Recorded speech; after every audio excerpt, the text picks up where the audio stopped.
Je suis soignante depuis très longtemps et en fait, voilà, je me suis occupée de plein de patients, d'enfants, de bébés. J'ai toujours fait mon travail au mieux. Je me suis retrouvée avec autour de moi des gens que je ne comprenais plus.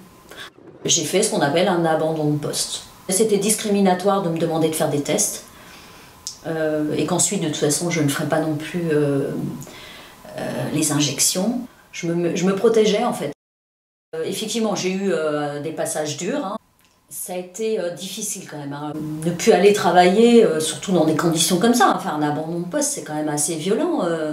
Surtout, enfin moi en tant que soignante, on estime que voilà, on doit toujours être là, ils comptent sur nous. Le jour de mon anniversaire, c'était le 20 septembre. C'est à la période où j'ai eu un avertissement. J'ai eu des passages où j'ai pleuré, alors qu'en fait, j'ai pas commis d'erreur professionnelle en fait.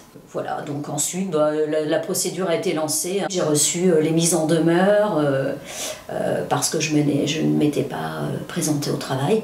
Pour moi, aucune culpabilité, parce que pourtant on a essayé de nous en mettre, hein, nous les soignants, notre DRH notamment, les courriers qu'on recevait. Mon DRH, il passe ses journées en réunion. Quand il disparaîtra, personne ne se rappellera de lui. Moi, je pense qu'il y a des gens qui se rappelleront de moi. Nous avons aussi réfléchi avec le papa de ma fille, donc, qui devait rentrer en CP. Nous avons décidé en fait de l'instruire en famille. Nous l'avons déclaré en instruction en famille.